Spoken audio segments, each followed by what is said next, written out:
and Congressman Krishnamoorthy.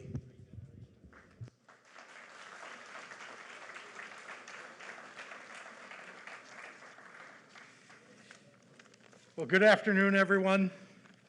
It is a real pleasure to be here today with some of the finest working men and women, elected officials, and labor and business leaders in the greatest state in the nation.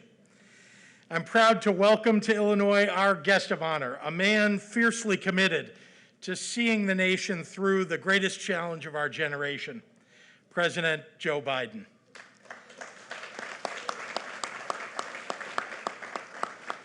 On behalf of Illinoisans from Cairo to Chicago, on behalf of our healthcare heroes who have given their all, on behalf of the small business owners and workers deserving of an economy built back better, on behalf of educators eager for a normal in-person learning experience for their students, thank you, Mr. President, for your courageous leadership during this pandemic. The President couldn't have picked a better place than Illinois to witness the rising tide of economic recovery in construction, advanced manufacturing, in agriculture, the innovation economy, clean energy, and more. We are proudly the most vaccinated state in the Midwest.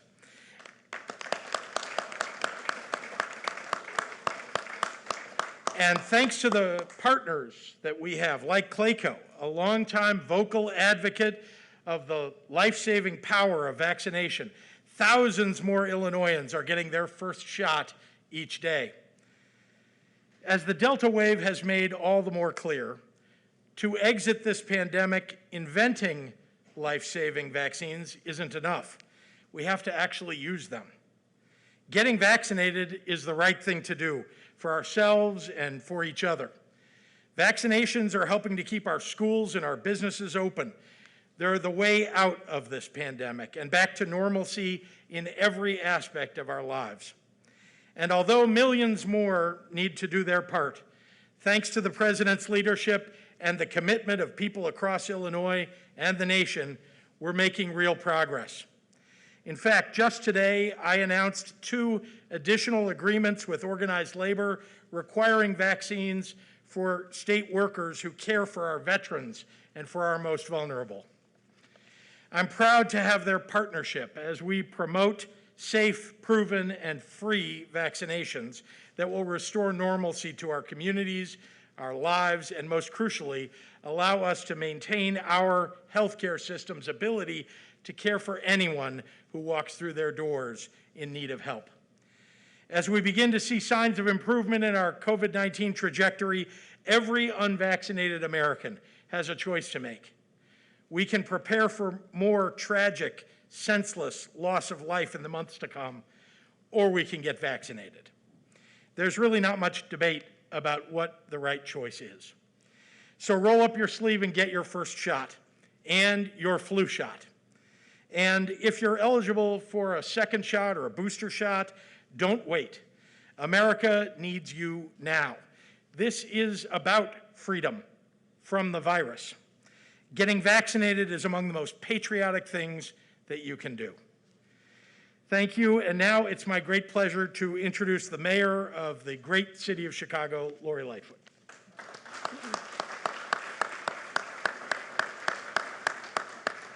Thank you, Governor, and thank you all for being here. And I want to give a hearty thanks to our members of the federal congressional delegation, all the work that you've done to make sure that we are getting our fair share of resources, but also your incredible leadership during these difficult times.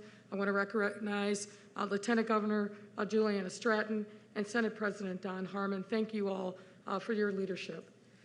We have a once-in-a-generation opportunity to make transformative change in American lives. This moment is big and demands bold action because lives literally are hanging in the balance. Build Back Better is not just a catchy slogan. It's a value statement, and one that I wholeheartedly embrace. But all these things will be for naught if we don't heed the advice and the leadership of our president and our public health leadership as well. We've got to get people vaccinated. It is, as the governor just said, the most patriotic thing that can be done. The vaccine is safe, it is free, and now it is widely available. We just recently announced in the city of Chicago a new initiative around the vaccine called Protect Chicago 77, representing our 77 neighborhoods. Our challenge, but our opportunity, is to make sure that not a single one of our neighborhoods is left behind. And we've made great progress. And I'm proud to say that we lead the nation in the most equitable vaccine distribution policy in the country. But we still have more to do. And we need partnership with all of the people that are here. I want to thank Bob Ryder of the CFL for the incredible leadership that the CFL has done, hosting one of the first vaccination clinics for organized labor in the country. But we have to roll up our sleeves and do more. It is senseless that every single day there are people lying in emergency rooms, in ICU beds, and they're on the verge of death simply because they have not taken advantage of this life-saving vaccine. So we need to heed the advice of the experts, and we need to follow the advice of our president. And there's so much that we can do together, but we'll never be able to move forward unless we get this pandemic and the virus behind us. So I urge everyone, if you haven't taken advantage of this opportunity, please do so. The vaccine is widely available, and again, it is safe, proven safe over and over again. And it's the thing that we can do to make sure that we move forward, that we get people back to work, and that we truly are able to embrace the President's leadership around Build Back Better. And with that, I'd love to welcome a friend, a true advocate for the city of Chicago, Congressman Krishnamurthy.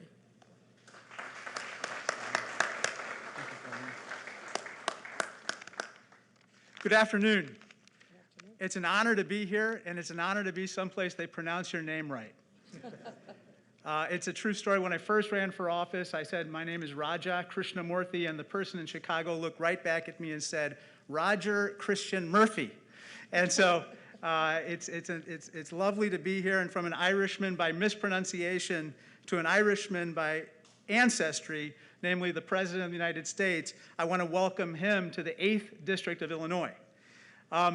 I want to observe those 3 rules of public speaking: be short, be sweet, and be gone. And so I have 3 points that I want to make. First of all, can you give a big round of applause to the President for joining us today? His life story embodies goodness, grit, and resilience, which are the very qualities that we need now more than ever to get through the pandemic. And I just want to thank him for bringing those qualities to the White House every single day, because we need it now more than ever. Second point is, can you give a round of applause to the governor for his tremendous leadership, Mayor Lightfoot, Mayor Johnson of Elk Grove Village, all of our state and local leaders, my congressional colleagues, men and women of labor, and of course the workers from Clayco. Give them a big round of applause. And their CEO, Bob Clark, for everything that they've done to stand up this beautiful data center in the 8th District, and we're going to be so proud when it's finished and to see the final results. The third and final point I want to make is this, which is today marks the start of Navaratri, and the holiest month of Hinduism that leads to Diwali. During this time, we celebrate light prevailing over darkness and knowledge prevailing over ignorance. In that spirit, here's what we know about vaccines. 1, they work. And 2, vaccine requirements work.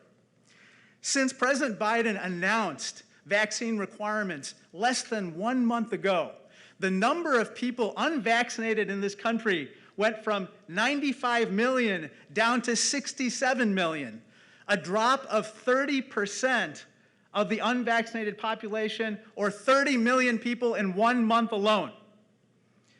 So, in the words of the James Bond movie opening tonight, it's no time to die. It's time to get vaccinated.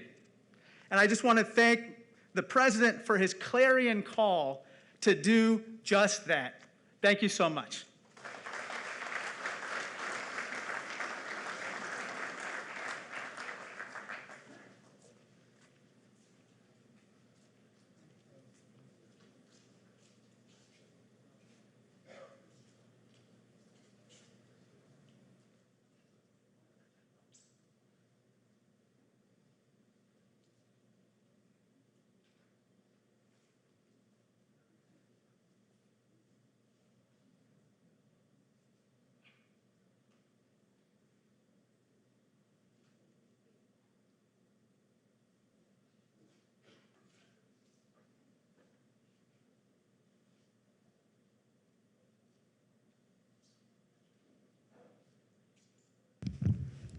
Ladies and gentlemen, please welcome Jerry Wenzel and President Joe Biden.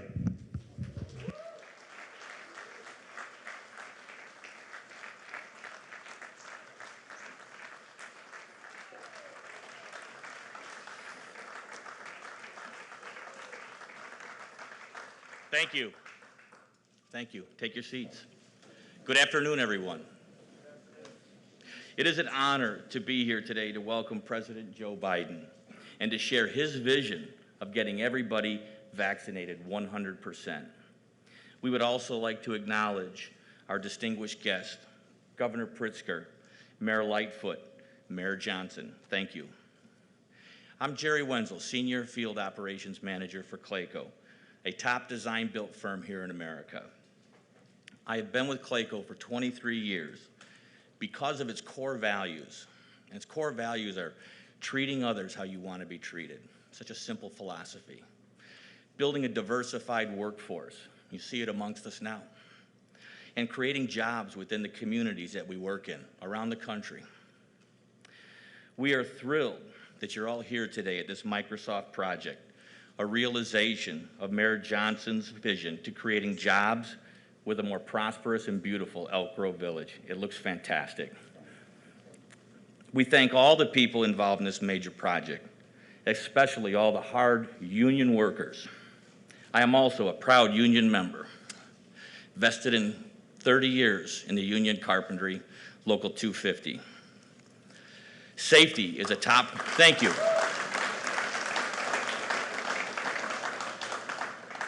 Safety is a top priority at Clayco. Some people say it, we live it every day. We are making sure everyone goes home to their loved ones safe, safer than they came here, right? That's our philosophy. We're spouses, we're sons, we're daughters, we're parents and we're grandparents on these jobs. And in my case, like yours, Mr. President, I'm a grandfather of 3 young grandchildren who are not yet able to get vaccinated. We are all making personal choices to get vaccinated. Everyone is a different story.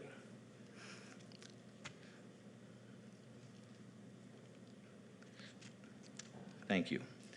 My reason and my wife's reason was for our grandchildren. Mr. President, thank you for making the safety of our workforce and our great country your top priority. On behalf of Clayco, Microsoft, Elk Grove Village, and the City of Chicago, it is an honor of a lifetime to welcome President Joe Biden.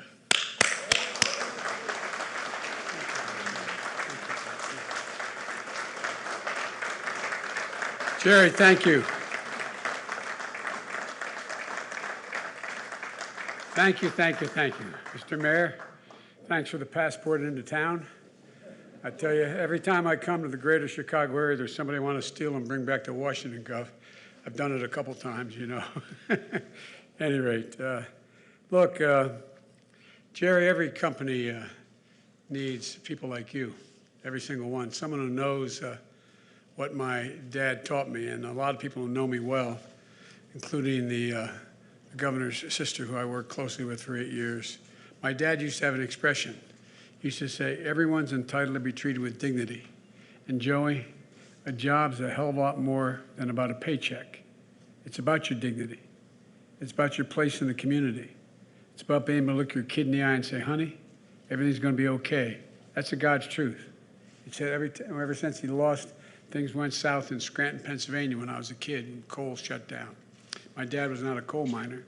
I had a great-grandfather who was a coal miner engineer, but you know, he was a salesperson. Everything, we moved down to Wilmington, Delaware, a little town called Claymont, a little steel town, where there's no steel anymore, but right on the border of Pennsylvania.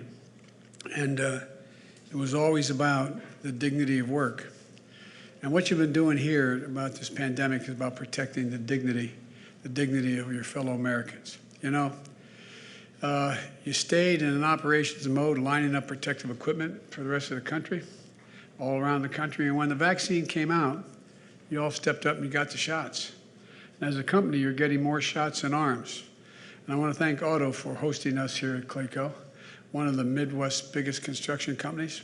$3 billion a year in revenue. Thousands of employees nationwide, and here in Elk Grove, 100% union, not labor, union. Union. One of the reasons I said I ran was to rebuild this country, rebuild the backbone of the country, and I meant this sincerely. And the backbone is to build from the bottom up and the middle out. I'm a capitalist. I think people should be able to go out and make a lot of money. That's not the problem, but everybody should have an even shot. And who built the middle class? Unions built the middle class. Without not a joke, without the unions, we would not have a middle class in America. So everybody owes you all. You know, you're constructing buildings for some of America's biggest companies, but you're also doing something bigger than that. You're helping us beat back COVID-19. So are the great leaders who are here today. JP, you, Governor, you've done more than about anybody I can think of in any state. I mean that sincerely. You've stepped up. You've always done what you said you're going to do, and you've been relentless in getting people vaccinated. In the Midwest, you're leading. You're leading, and it's real. It's not hyperbole. And Mayor Lightfoot, who I said, please go back to work, I'm going to get in trouble. She had to leave, but Mayor Lightfoot, the same thing. In Elk Grove, Mayor Johnson, you've done a hell of a job as well. You know, we have 11 members of Congress here. Raja, thank you for hosting this in your district, for permission to come into the district. And I also want to thank colleagues in the House of Representatives, Mike Quigley, Robin Kelly, Bobby Rush, Danny Davis, Jan Sikowski, an old friend, Bill Foster, Brad Schneider, Sean Caston, Lauren Underwood, and Marie Newman. And I know, for them, you'd all understand it in a different context. But this is a busman's holiday for them, to have to come here and other politicians speak. You know what I mean? Not a joke, folks. I appreciate it. I genuinely appreciate it. I appreciate it. And I know they wanted to be here, but there's others who are in Washington who can't be here. Dick Durbin and Tammy, I've both spoken to. They're in Washington and hopefully be voting soon. And also, we've got state leadership here. Lieutenant Governor Julius here, Stratton, and I'm from Pennsylvania. The Illinois President Don Harmon, State Senator Laura Murphy, State Rep Martin Moylan, and we got great labor leaders here too. Tim, where's Tim? There you go, Tim, thank you. Thank you, pal. AFL-CIO State President. And Jeff Isaacson, United Brotherhood of Carpenters, and Don Finn, IBEW, and Robert Reiter, R-E-I-T-E-R, Chicago Federation of Labor. And folks, that's how we beat COVID-19, by working together. We have an expression in that little town of Claymont I was from. You all brung me to the dance, labor. You're the reason I'm standing here. Not a joke. Not a joke. I got elected when I was 29 years old to the United States Senate, 17 days before I was eligible to be sworn in. I had to wait around to be sworn in, not a joke as well. And I won by 3,300 votes, and labor, including the police unions as well as the firefighters, stood up and endorsed me. And because I kid with the governor, I said I grew up in a town called Claymont, Delaware from 3rd grade on. I went to a little Catholic school called Holy Rosary, and across the street from Holy Rosary was the fire station. And the guys I grew up with, they became either a firefighter, a cop, or a priest. I wasn't qualified for NM, so I had to be president. And so, but look, it's been a month since I laid out a 6-part plan to accelerate the path out of this pandemic. 1, vaccinate the unvaccinated. 2, continue to keep the vaccinated protected. Keep children safe and schools open, which the gov is doing. Increase testing and masking. Protect the economic recovery and improve the care of the people with COVID-19. We've made real progress across the board. More than 185 million Americans are now fully vaccinated. More than 75% of eligible Americans have gotten at least 1 shot. We made great progress on equity as well, in closing the gaps in race as well as ethnic vaccination rates. Recent data shows Latino Americans, Black Americans, Native Americans, and Asian Americans have now gotten vaccinated about the comparable rate as white Americans. That's not happened before. And our work on equity isn't done, but it's an important piece of progress. We're also starting to see less COVID-19 cases in a vast majority of communities around the country. Cases are down this past month by 40%. Hospitalizations are down by 25%. We're headed in the right direction if we keep our eye on the ball here. We still have a long way to go. The fact is, this has been a pandemic of the unvaccinated. The unvaccinated overcrowd our hospitals, overrunning emergency rooms and intensive care units. The unvaccinated patients are leaving no room for someone with a heart attack or in need of a cancer operation, and so much more because they can't get into the ICU, they can't get into the operating rooms. The unvaccinated also put our economy at risk because people are reluctant to go out. Think about this. Even in places where there is no restriction on going to restaurants and gyms and movie theaters, people are not going in anywhere near the numbers because they're worried they're going to get sick. I've tried everything in my power to get people vaccinated. First thing I did when I was sworn into office back in January 20th is I bought enough vaccine right off the bat to vaccinate every single American. There were only 4 million Americans who had been vaccinated up to that point, even though the virus had been around. Second, we made everyone eligible to get a vaccination and made it easy and convenient for them to find a place to get vaccinated, over 880,000 places around the country. Third, we gave everyone ample time and information to deal with their concerns. We developed hundreds of millions of dollars in incentives. You did here in the city and the state of Illinois, in cities and community organizations to encourage vaccinations. Governor Pritzker, you've done one hell of a job in terms of encouraging people before we get to the mandate. But even after all these efforts, we still had more than a quarter of the people in the United States who were eligible for vaccinations but didn't get the shot. And we know there is no other way to beat the pandemic than to get the vast majority of Americans vaccinated. It's as simple as that. And to spread to our children, to spread throughout society, in our hospitals, or the risk of other variants, it's all dangerous and obvious, but we're still not there. We have to beat this thing.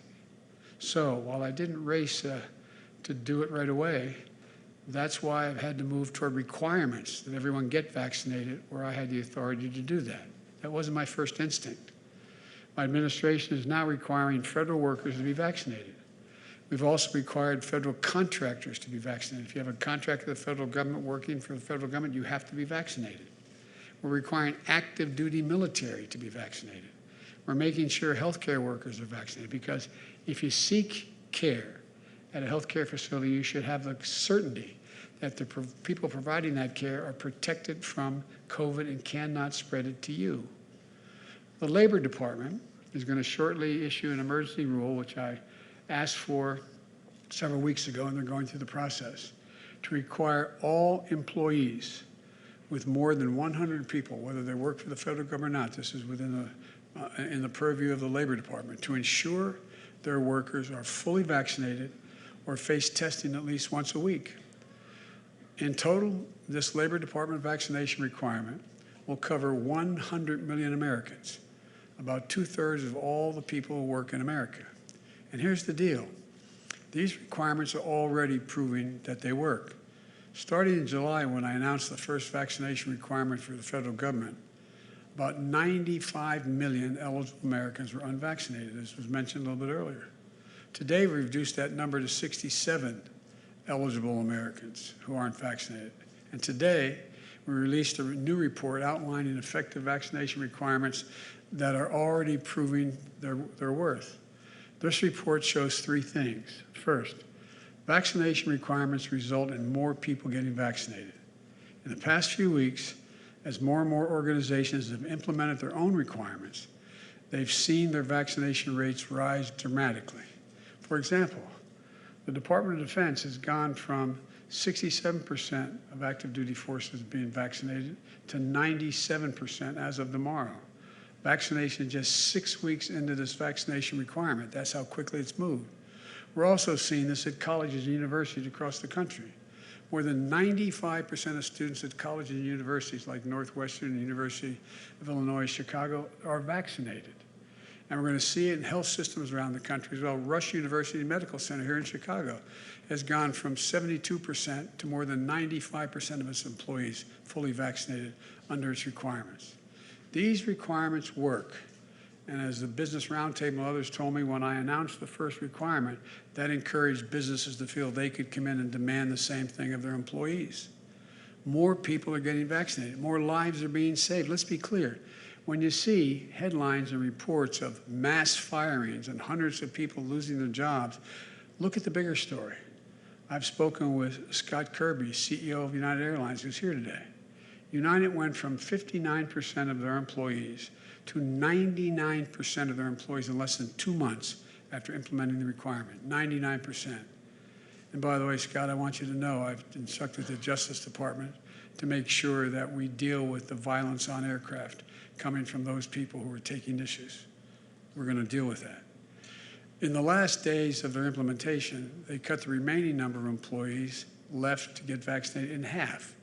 They went from 67,000 United employees to 67,000, 66,800 complied. People chose to get vaccinated. That's why we're seeing more companies signing up. I recently met with the CEOs of Disney, Microsoft, who you're familiar with here, Walgreens, to hear about their requirements. The Business Roundtable represents 200 of the largest businesses in the world, and it has championed vaccination requirements to keep businesses open and workers safe. America's largest aerospace companies, Lockheed Martin, Raytheon, who I met with yesterday, the chairman of the board, Northrop Grumman, they all just announced plans to implement vaccination requirements. Even this I always get a kick out of. Fox News. Fox News requires vaccinations for all employees. Give me a break, Fox News. And over the past week, we've seen American, Southwest, Alaska, JetBlue Airlines all announce requirements. The leaders in Chicago are stepping up. As I said, the Mayor Lightfoot, Governor Pritzker are requiring vaccinations for state and city workers, healthcare workers, and teachers.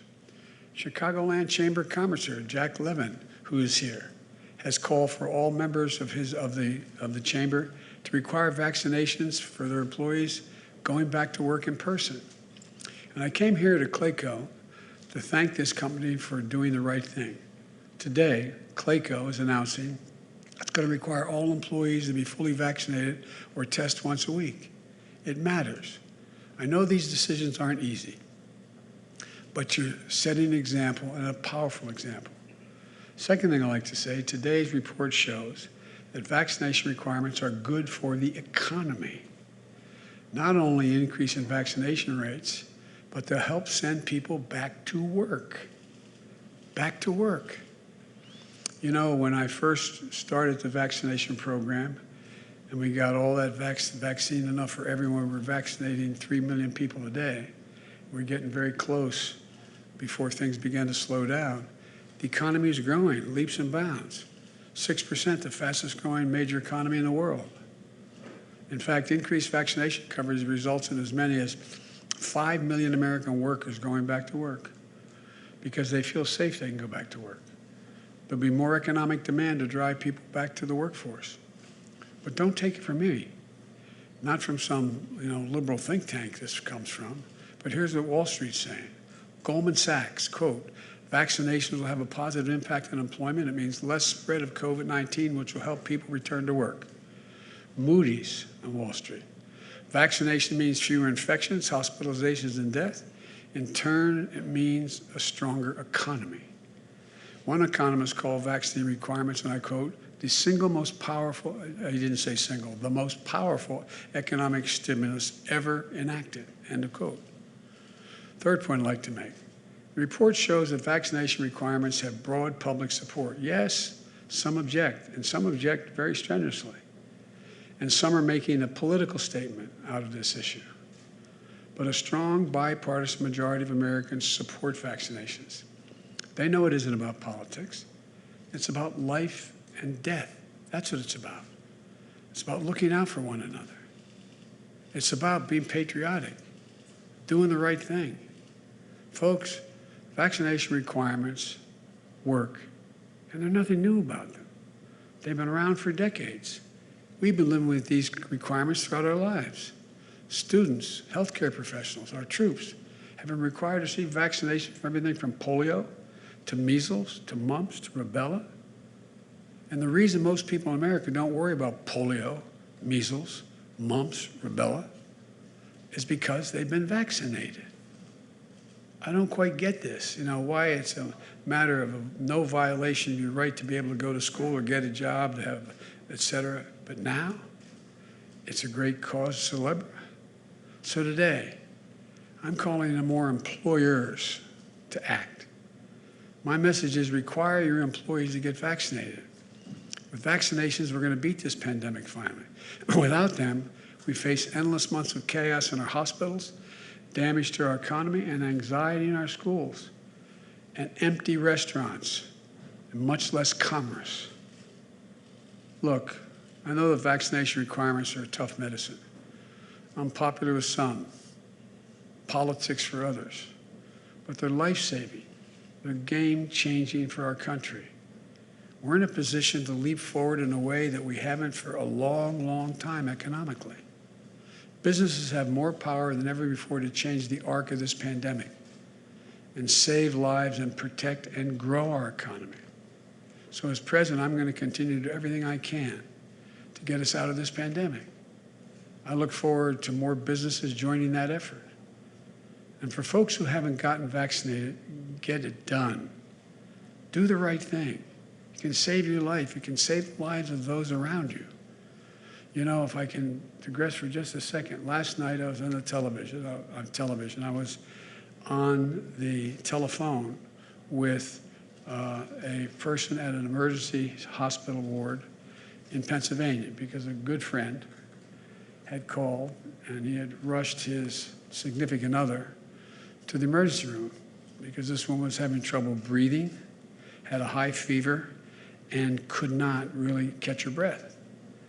And they got her into the hospital, but the waiting room was so crowded, things were so backed up, they couldn't even get her to be seen initially. So because I knew this person, I called the desk, the receiving nurse, and asked what the situation was. And has anyone even, and by the way, I wasn't complaining because they're getting the living hell kicked out of them, by the way. Doctors and nurses, some of them are they're running dry. I really mean it. They're getting the living hell kicked out of them, and sometimes physically.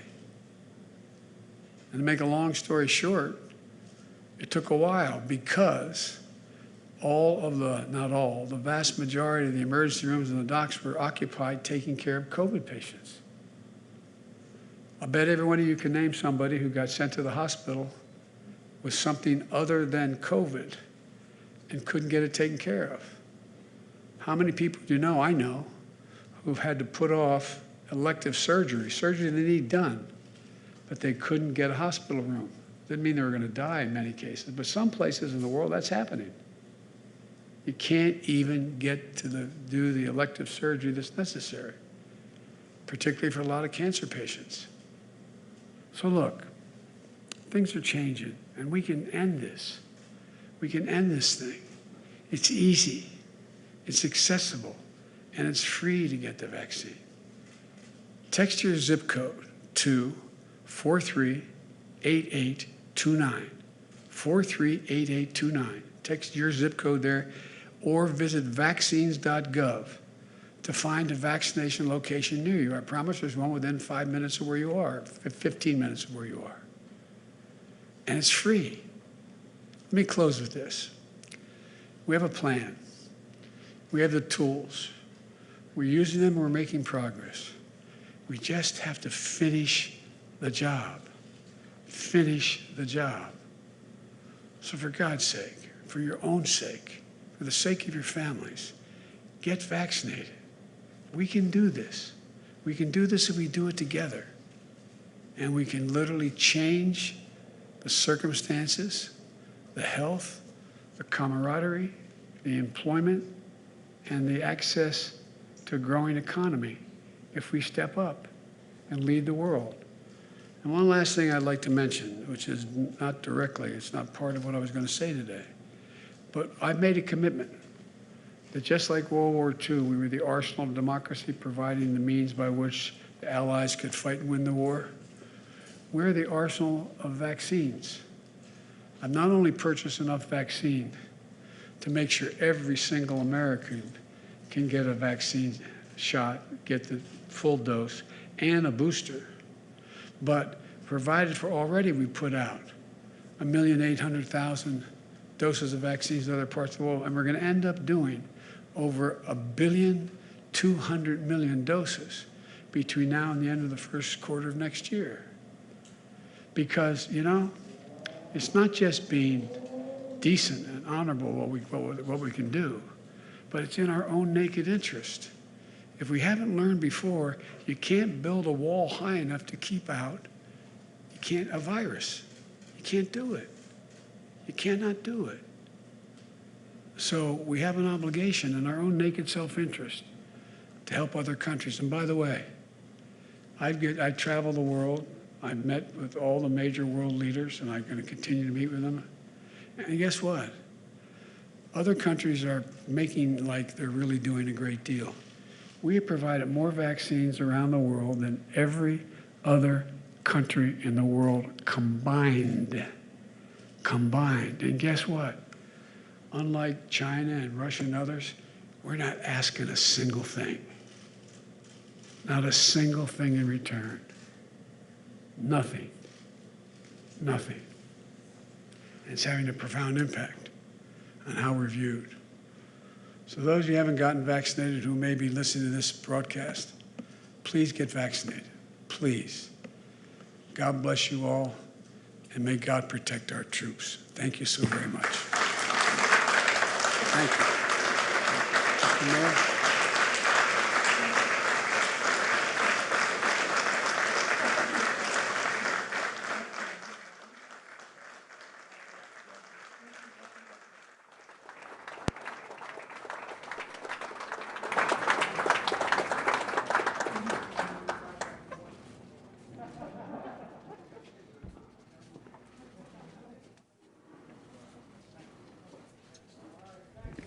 Keep it going.